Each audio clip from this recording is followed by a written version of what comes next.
My dear brothers and sisters, the gospel that we have today is of the famous parable of the sower. That if we take a closer look at it, we may say that the sower here seems to be a stupid sower. The sower seems to not be well acquainted with farming, because no sower would try to sow seeds on rocky ground, on the path, and on other spaces where plants would not grow well. But then the point of Jesus on account of this parable is that of a generous sower.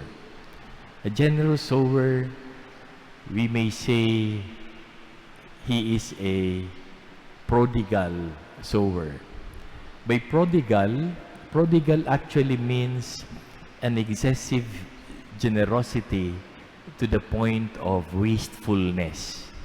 So anybody who has this excessive generosity coming to the point of wastefulness is actually a prodigal person.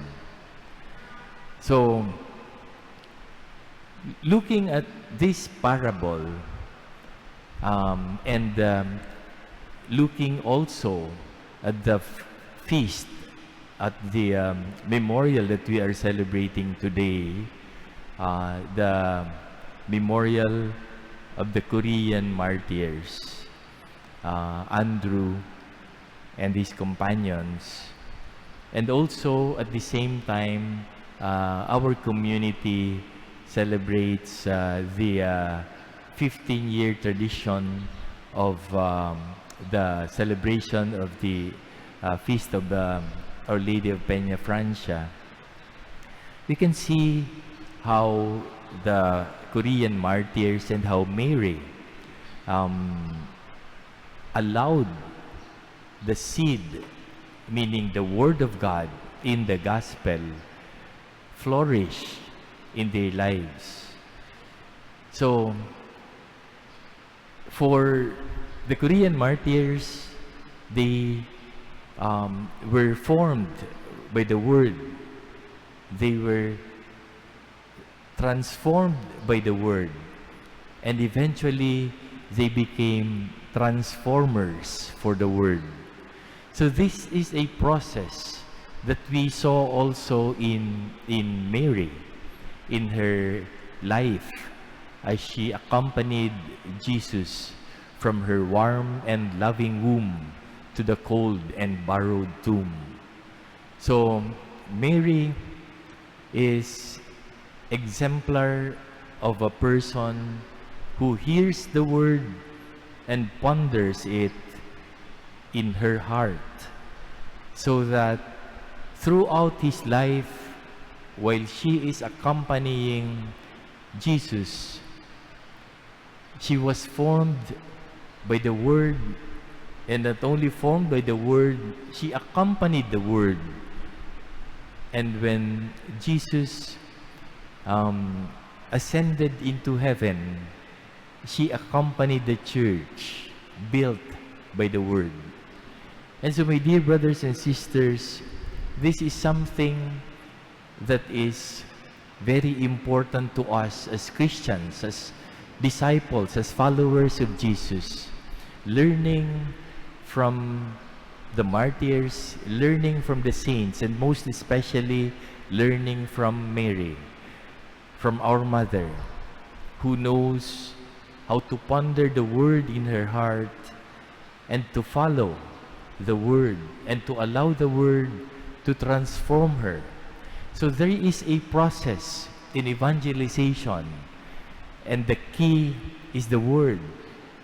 God is so generous in spreading His word, not only for those who are faithful, but even for those who do not believe in God, even for those who are unfaithful, even for those sinners. Because there is a process. The Word is an information, but the information has a formative value. And this information, if it has a formative value, it gives us formation. If we only know how to ponder the Word in our hearts, like Mary. So from information to formation, then it leads us into transformation, into better persons, into better Christians, into better disciples of Jesus, into better children of Mary. And from transformation, it doesn't end there.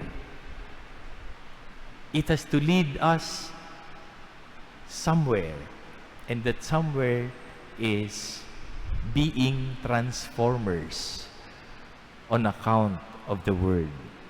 And so, my dear brothers and sisters, as we continue with this Eucharistic celebration, honoring the Korean martyrs and honoring our mother who accompanied the Word, who pondered the Word in her heart, may we as Christians, disciples of Jesus, under the mantle of the maternal protection of Mary and her formation, may we as Christians follow the example of the martyrs, of the saints, and most especially of Mary, who knew fully well how to ponder the Word and make it effective in her life.